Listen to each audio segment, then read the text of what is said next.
I was born in ISKCON. I was a bad kid at school, rising like this above my body. Started a temple there, then I got tuberculosis.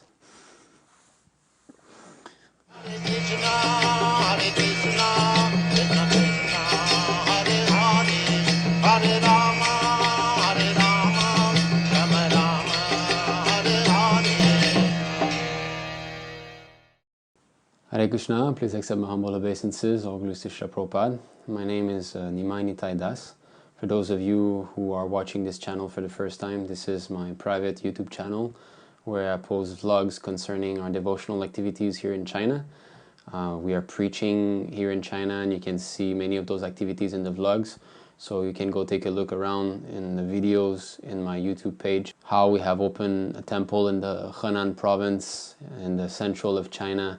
How our landlord was actually a communist member, highly raised. How we opened on Janmashtami Day, 2017, I believe. We came across many challenges, but many good moments, also association with devotees. It wasn't easy. There was a lot of hardship, but it was worth it. You can go see the whole adventure. How also we got our son, my wife and I, there in Henan province, in the city of Xuchang. How we made some devotees, how we did some prasadam distribution, how some devotees from Singapore, they came over and we had some preaching engagement. We made hundreds of people dance. Please take a look, and also you can subscribe to this channel, because I will keep uploading things. I'm still in China at the moment with the coronavirus. I have more videos coming up. So I'd like to speak on how I came back to Krishna Consciousness. So I was born in 1988 in Montreal, Canada. So my mother tongue is French, actually. I was born in ISKCON. My parents, they met in ISKCON. My father's name is Mahabharat Das. He got initiated in ISKCON by Gopal Krishna Goswami. My mother's name is Kartika Devi Dasi. She got initiated by Kirtanananda.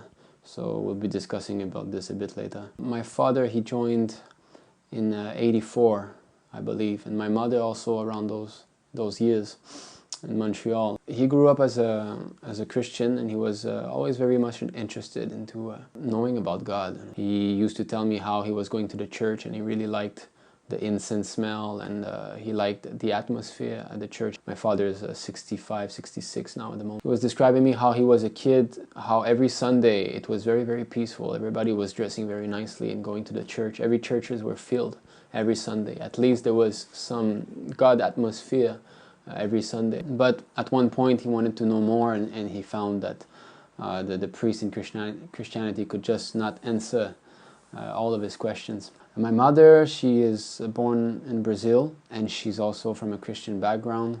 My grandmother, who is still alive in Brazil, she hardly says one sentence without saying graças a Deus, which means all glories to God. She's a very strong believer. Of course, the understandings of the teachings of Lord Jesus Christ are not being presented properly by the priestly class, but that's another topic. So they found what they were seeking in the shelter of Srila Prabhupada, his books, the knowledge that he gave us. So that's how they met. So then they started to do service. I know that my mother, she served about 20 years, and one of her great service was to take care of Tulsi Maharani. In Montreal, I remember there's a big greenhouse behind the temple, and there's many tulsis there, almost 100 or so. He used to also sew outfits for the deities. Father, Rath Yatra festival, he was also very much engaged, going to take the chariot in another city with other devotees, and assembling the chariot and so on, transporting prasadam. Many stories he told me of the service that he used to do, some service so intense that he wouldn't sleep. Once he told me that he did the entire Rath Yatra cutting vegetables on his own. Beforehand, without telling the devotees, he basically peeled potatoes and cut carrots and all for the entire night. And it was all done, ready. That's it. So I was born, of course, from 1-year-old to 5-year-old. I don't have much memory. I have some pictures that I see of them bringing me to the temple. My mother used to say that she would pack me up, in a small blanket and make me sleep in the temple room during Mangal Arti, which I'm very happy that she did, because I know that it's working. Even though a baby is not very conscious, still the spiritual vibrations are there, so that helps. So most of the memories I get from my childhood come from after 5 years old. So I grew up with my parents and my two sisters, Krishnamrita and Tulasi Manjari. We were going to the temple every Sunday. Of course, when you're a kid, going to the temple is more for playing. You know, there's so many other kids, so that was my mindset at the time. I like to go there and play with the kids. I also like being in kirtans, I remember, but I wouldn't stay the whole time. I remember the deities. I really liked looking at the deities. ISKCON Montreal, very beautiful deities. And I would always stare at them and wait for them to move. I would wish that, oh, move, move, move. And I thought that if I focused very hard and if I was very sincere in my prayer, I would see them move. You know. Later on in my life, I got some very intense dream about those deities. I would speak later on. I remember at home we had Shishigoren Tai, we had a small altar in the living room. And then one day I remember that my parents, they removed the deities. I guess my mother, she told me later on that she could not take good care of them. She put them back in the box and she put them away. I remember that I was looking for them on that day, and then I found them in a drawer, you know, and then I opened the box and I was holding them and looking at them, and I was feeling as if I was doing something wrong, because I was thinking my parents put them away, but now I'm looking at it, you know, I'm going to see Goran Itai, so I was holding them, and then when I heard my parents coming, I put it back quickly. So then when I was 8 years old, my parents divorced. So that was very hard for me, of course, any child. And so in the beginning, I went to live with my mother and my two sisters. And I was going to see my father every weekend.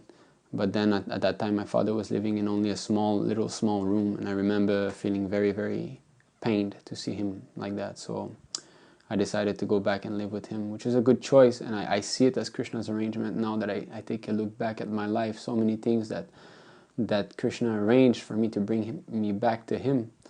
And this is also, he states in the Bhagavad Gita that my devotee never perishes.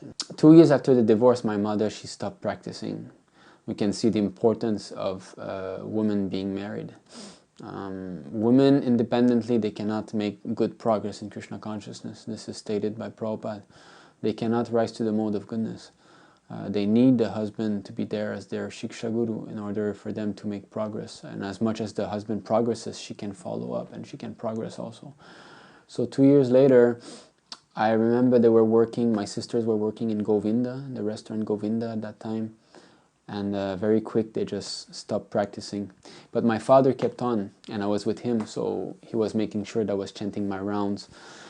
I remember being 9-year-old, 10-year-old, and chanting, 8 rounds, and so it was the first time I chanted 16 rounds, and without cheating. I used to cheat a lot, but that day I didn't cheat. I chanted 16 rounds, and I believe it was Janmashtami. And if I can say that I actually felt what being a bit Krishna conscious was in my childhood, that was that day. After finishing the 16 rounds, I really felt blessings from Prabhupada. Going to school is really what shook my faith, especially when I started to arrive around the age of 10. And around 10-year-old, Prabhupada said this is when we have to be like a tiger with the kids. Of course, it's not that we don't love them, we don't show them love, but we have to become very, very strict at that age, because this is when they really start to become independent, and start to grow their own habits and everything. So this is where I started to like faith. And the association that I was getting at school was, of course, not good, Prabhupada said it, that actually the best is not to send our children to school. There's no use of spending so much time going to learn so many things that are useless for us.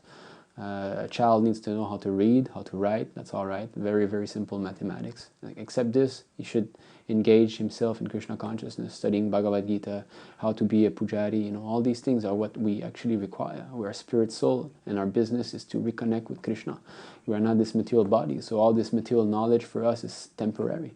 Although someone might learn to speak 12 languages and know all the science of the world, when he dies, all this knowledge is taken away. But in Montreal, you have to send your child to school. You cannot not send your child to school. So my father was probably forced to do so. And then came high school, and that's when everything falls apart. At 13 years old, I was already smoked my first ganja, marijuana, and I drank for the first time, 13 years old. This is Western so-called culture. It's based on the 4 pillars of sinful life, basically. 14, 15-year-old, I decided to go live with my mother again because my father was quite strict. He was trying to keep me in check, you know.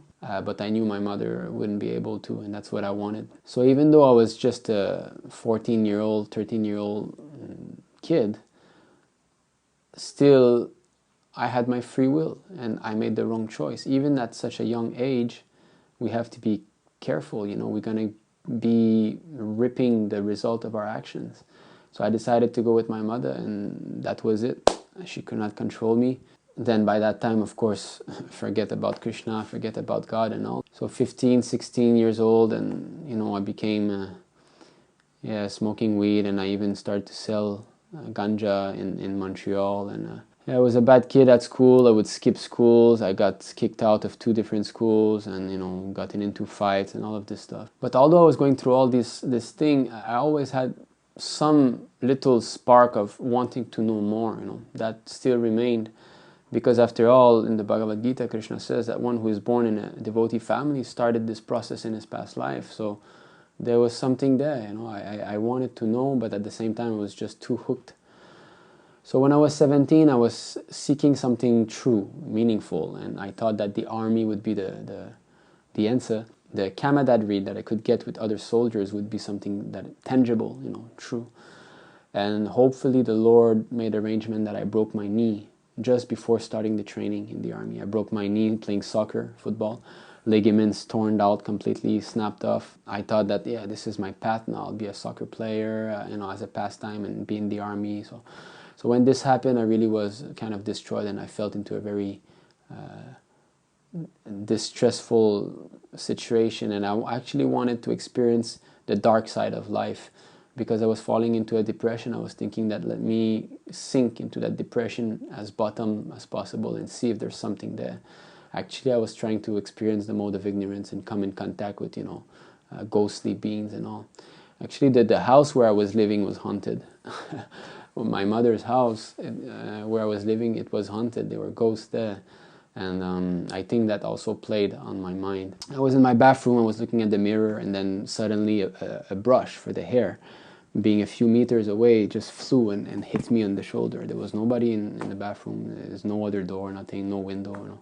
So it was clear, and at the time I was completely struck with awe, and I couldn't move. My friends were in the room, and they saw me. I was pale.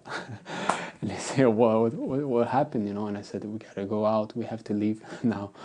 So anyway, so those are small things, you know. Now we know, being devotees, we know all this kind of living entities are there now. 17-year-old, I got into some fights and I got arrested by the police and I was detained, but because I was 17-year-old, I could not be put in jail, so I was put in a juvenile jail. Every weekend I had to go there, and so my mother thought that it was enough, so she decided that I should come to China, where my elder brother was. Actually, I cut contact with my father from the age of about 15 all the way to 17. For almost 2 years, I didn't speak with him. I started to come back in contact with him a bit before going to China. And before leaving, he gave me a Bhagavad Gita. The exact Gita that he gave me, I still have it, but it's kind of broken. But that's the one he gave me. So, and it was sealed in plastic. He told me, you know, you take this, you go to China. You know. So he always tried to save me from my wretched condition that I was in. I started to work as an English teacher, and nothing changed. I was, you know, still drinking, smoking, all this nonsense. And the Lord saved me again. I was going to get married with a very, you know, a woman who came from a very sinful family, you know, drug, gambling, all of this. I was going to get married with her, and actually I got cancer just before getting married with her, so I had to go back to Canada to get cured. It was a lymphoma cancer. So that was in 2011. A few years later on, in 2014, I started to hang out with a Muslim friend of mine. His name was Abdus Salam. One of those evenings we were discussing, and he showed me a video on Islam, you know. At one point, then I was thinking, and I was saying, yeah, there must be something, you know. And then he said, yes, there must be, you know, God must be there. And seeing his faith, it kind of sparked something in me. So that evening, this is when everything changed for me. I went back home, I lied down in bed, and I always before that, I always tried to leave my body, you know. Throughout the years, I was reading some books on how to leave your body, because I heard some people, they can leave in their subtle body and travel. So of course we know that's possible. I lied down like this. I was on my bed lying down, and then I thought, okay, you know, I prayed. I said, if you are there, can you please show me, you know. And just this mood of surrender, I started to feel my subtle body kind of lifting, and I was thinking, oh, is this it, you know. So then I started to pray. I was like, please show me, please show me, please show me. Krishna, Krishna, Krishna, Hare Ram, Nam Nam, Hare Hare. Very loud like this. And then I felt really, how I could describe it was as if I became only a sort of vibration, energy vibration. And I was lifting up. I was feeling like I was, you know, rising like this above my body. And I couldn't, as soon as I kind of left the gross body, I could no longer feel the pain, you know, because I broke my knee, I told you, and I could always feel pain in my knee, but at that time, I couldn't feel any pain in the body. It was just like floating in perfectly lukewarm water. And then I was feeling, but there was a kind of electric buzzing all over my limbs. And then I was thinking, am I out? Am I outside my body? And then I thought, let me see my hand. And just by thinking, lift the hand, I could feel my hand just going up in the air like this, you know. And I could feel my arm, my limb was right in front of my eyes, but I could not see anything. So I thought, well, is this the subtle body? I just cannot see it. And just like about 1 or 2 seconds later, the gross arm followed. It followed the subtle body. And then I tried to do it again, and just by thinking, I could not feel the gravity. I could not even feel the weight of the arm. It was just the mind going.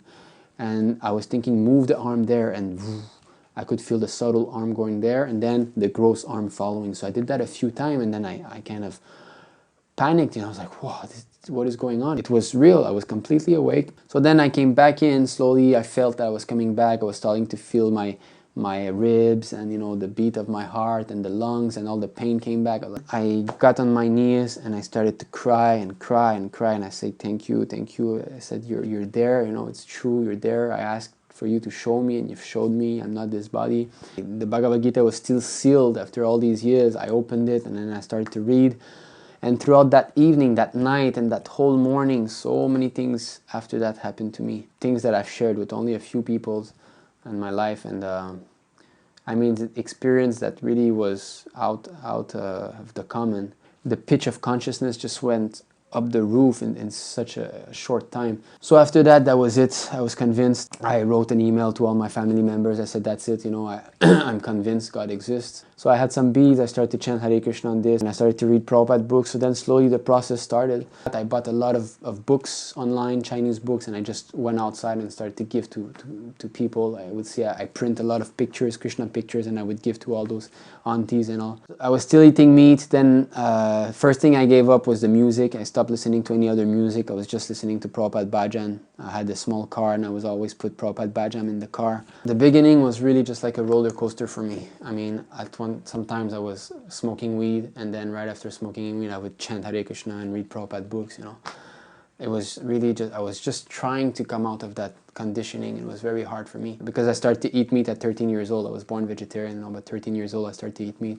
So I gave up fish. Then at one point I was on eggs only. This way, then I went back to Canada. When I was at my father's place, it was okay. I was waking up early in the morning chanting. That I would go out and try to sell some books and sell some paintings. That was just such a roller coaster. Sometimes I was feeling okay, you know, I could chant, I could read a bit. So this is the important of devotee association. I do not wish anybody to go through what I've been, because alone is just so hard, and you go through a lot of ups and downs. Whereas if you surrender and you just decide to, yes, let me go live in the association of devotees, you're protected, you know. At one time, my sister invited me to a restaurant. I was still eating in a restaurant at that time, which is something we should not be doing. It's very contaminating for the mind. So I went to the restaurant, my sister, whose name is Krishna Amrita, and it was another friend, you know, her name is Rukmini by birth. She's also born devotee. And both of them were drinking wine, you know, and then I was there and my head started to spin. And I could see everybody eating meat and drinking, and I was, what am I doing here? And I could see everybody was just conditioned and forgetful of Krishna. And I went into the bathroom, and I could I had an anxiety crisis. I was like this in the bathroom, and I wanted to just get out of there. And then I met Ramananda Rai, who's a very nice devotee in Montreal with his entire family, and he told me, hey, there's a temple, you can go in China. Yeah, by that time my father learned about the Ridvik order of Srila Prabhupada, and my father accepted the Ridvik system. So he was talking to me about Ridviks and all of this. So I thought, I was not fully convinced of the system of Ridvik initiation. I thought at least if for now I'm with Prabhupada, I'm safe, So I decided to, when I came back to China after those 6 months, then I came in touch with Labanga Mataji, Hamsika Mataji, and Haribhadra Mataji. 3 very nice Matajis, devotees who are still here in Guangzhou. The amazing thing is that all these years that I lived in China, I was living in a city called Zhuhai, and the temple, the only Ridvik temple in the entire China, was the city just up north, basically just an hour ride away, So I was struck. I was like, wow, it's right next to where I live. So again, I saw the Lord's arrangement there. So in the beginning, when I came back to China, I rented a very small room. I had one room and a little toilet that was there. That's it. That's all I had. And I tried to do Mangal Arati in the morning. I was trying to do my Krishna conscious life alone, and still I could not give up weed smoking. Again, still up to there. And then I met the devotees on Gora Purnima. That was 2014. Labanga Mataji and all, and then she asked me, why don't you come and stay at the temple? At that time it was in Zhongshan. They had 3 apartments. One of the apartments was the temple, and the Prabhus were staying there. There was another devotee called Radhavalabha Prabhu at that time. I said, okay, I'll stay, but I would stay maybe 2-3 nights, and then it would be too much for me. And finally I came in contact with the devotees of ISKM. I met them, His Grace Sundar Gopal Prabhu, Tadvavit Prabhu, Mahaprabhu, and Raghupati Prabhu at that time. They came to China in Henan province. This is where I met them, in the city where later on I would go back and open a center with my wife. I met them there, and then finally the strong association started. We need that association of fixed up devotees in order to advance. This is really when I started to feel that, yes, I was being trained up. Then after that I went to Singapore. And I stayed there a few months. This is my very short training that I had. I wish I could have stayed, a few years in Singapore as a brahmachari to get trained up properly. That is very much essential to get properly trained up and made the mind very strong. But I wanted to get married, and there was a girl that I knew at that time, and she became interested in Krishna Consciousness, so I thought I would marry her, and she became my wife later on. So I invited her to Singapore also. And later on we got married in 2016. We did the ceremony in Singapore on Nityananda Trayodasi. But we got initiated just before that on Advaita. So 2016 Advaita Acharya Appearance Day, we got initiated. And then later on I started to work, and at one point Sudhakupa Prabhu enticed me to open a center in China. And this is when I decided to, yes, let's do it. We took as many things that we could with us, and we went into Henan province, into that small city of Xuchang, started a temple there, and all this you can see in my vlogs. It's all there. Most of it is recorded. And then I got tuberculosis. My son was newly born. I got tuberculosis. We had to come back here, south of China. I had to live separate from them in a different room in the temple for many months, and we're preparing ourselves for the next mission. Where is it going to be? When? Who knows? The Lord is arranging. I'm praying that we can be engaged in the preaching service soon enough. The Lord protects His devotees. He has brought me back by force. So it's a fact that He will take care of us. But we should not think that, I'm a devotee, it's okay, I'm secured. No, because if we're not fully Krishna conscious at the time of death, we'll go in heaven, right? And then we'll come back down again. But as you saw in my own example, even though I was born in a devotee family, you saw how much I had to suffer. Broken leg, so much disturbed, sinful activities, cancer, all these things Krishna had to arrange to bring me back to Him. Another thing I'd like to mention was when I was in Montreal, after I started to chant in China and I went back to Montreal for 6 months, I went back to the Montreal temple where I was going when I was a kid, and I had not seen the deities for many, many years. And when I came, I entered the temple room. Temple room is very big, and I saw the deities from afar. And I just thought, no, I'm just too sinful to go there, even now. So I thought, I cannot go. Then I was going to leave, and when Mataji comes in and she brings a new person with her, and she said, oh, she wants to go see the deity, can you bring her in front of the deities and introduce her? So I was struck while I was showing her the deities. I was thinking, oh my God, I was going to leave, and the Lord brought me in front of him. Yeah, so, and then I had a very intense dream, two very intense dreams.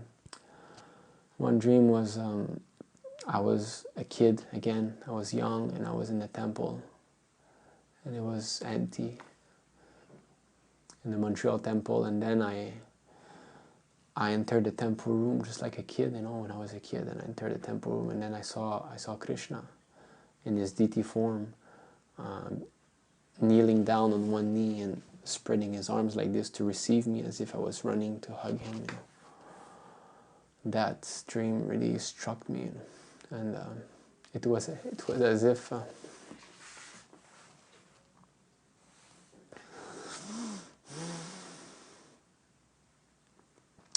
if he was waiting for me to come back to him. He was waiting for the little Nitai to go back to him.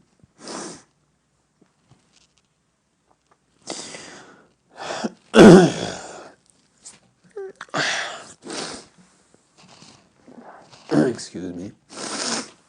So then another intense dream also that I had after that, again in the same temple room I was entering. I entered the temple room, and then I went in front of Prabhupada, and there was a snake on his shoulder. I could see Prabhupada sitting down like this, and there was a snake here. So I took the snake by the tail like that, and I dragged it. And as soon as I cut his tail, it started to shake like this. And he was trying to escape, and I let him out the temple, outside in the street, and then I let it go, and it went like that very fast, and all the leaves were... That was another significant dream for the path that I was taking, that we are all taking in ISKM, trying to remove the snake off of Prabhupada's shoulders. We're trying to show that these gurus in ISKCON are not bona fide. They are not pure devotees. They have not been appointed by Srila Prabhupada. They cannot bring their disciple back to Godhead. This is proven by Sastra. We have made a presentation called Ritvik, a bona fide system. You can go see the link in the description. Nobody can defeat this. We have also made a paper, IA-77, Initiations After 1977. Everything is explained there. No gurus in ISKCON can defeat us. We are 100% convinced that Srila Prabhupada is the only Diksha Guru, and our mission is to re-establish him as the only initiator guru in ISKCON. And if ISKCON doesn't want to accept, we don't care. We have ISKM, which is ISKCON as it is. And we're going to push this forward with our senior mentor, His Grace Sundar Gopal Prabhu, who is a very, very strong devotee, a servant of Srila Prabhupada. And my wish is to be engaged in his service. This is the philosophy, to be the servant of the Acharya. So all of you out there who would like to push on this movement and gather Srila Prabhupada's mercy, please come and join us in ISKM. It is a bona fide movement.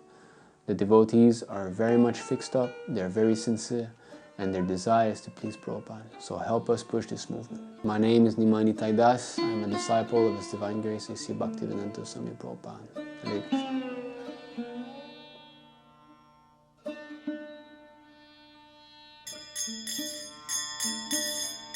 Krishna Kirtana Gana Ratana Pano Premamritam Manidhi Dhira Dhira Jana Priyau Priyakarau Nirmasaram Pujitau